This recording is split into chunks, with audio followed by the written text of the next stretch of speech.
નમસ્કાર મિત્રો, આજે આપણે કોઈ પણ વસ્તુ કે પદાર્થને આપણે શા માટે જોઈ શકીએ છીએ એના વિશે આપણે સમજીએ.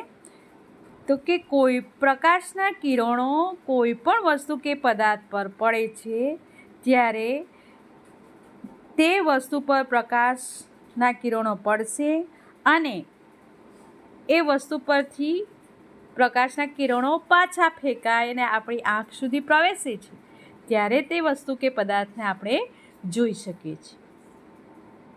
તો કે સફેદ પ્રકાશ એ 7 રંગોનો બનેલો છે અને એને યાદ રાખવા માટેની ટૂંકી રીત છે. જા એટલે કે જાંબલી, ને એટલે કે નીલો, વા એટલે કે વાદળી, લી એટલે કે લીલો, પી એટલે પીળો, ના એટલે નારંગી અને રા એટલે કે રાતો. એ ટૂંકી રીત છે જાને વાલી પીનારા.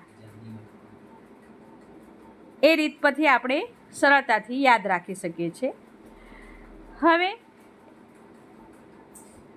કોઈ પણ વસ્તુ એ આપણને રંગીન શા માટે, જે તે કલરની શા માટે દેખાય છે? ટામેટું છે તો ટામેટું એ લાલ રંગનું શા માટે દેખાય છે? ઘાસ છે તો ઘાસ એ લીલા રંગનું જ કેમ આપણને દેખાય છે? એના વિશે સમજીએ. તો કે ઘાસ પર પડતો સૂરજનો સફેદ પ્રકાશ એ લીલા રંગને છોડીને બાકીના તમામ રંગોને શોષી લે છે અને તે માત્ર ને માત્ર લીલા રંગને જ પરાવર્તિત કરે છે. તેથી આપણી આંખોને ઘાસ લીલું દેખાય છે. તે જ રીતે ટામેટું એ શા માટે આપણને લાલ જ દેખાય છે? કારણ કે ટામેટામાં પણ એ સેમ ટામેટા પર પડતા સફેદ પ્રકાશમાંથી લાલ રંગને છોડીને બાકીના બધા જ રંગોને તે શોષી લે છે અને માત્ર લાલ રંગને જ પરાવર્તિત કરે છે. માટે ટામેટું એ આપણને લાલ રંગનું દેખાય છે. તમે અંધારા ઓરડામાં ટામેટાનો રંગ જોશો તો કેવા રંગનું ટામેટું દેખાશે? એ વિચારો.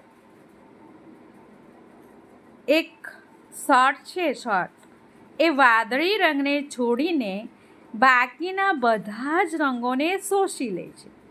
તો એ શર્ટનો રંગ પણ કેવો હશે? વાદળી જ હશે ને.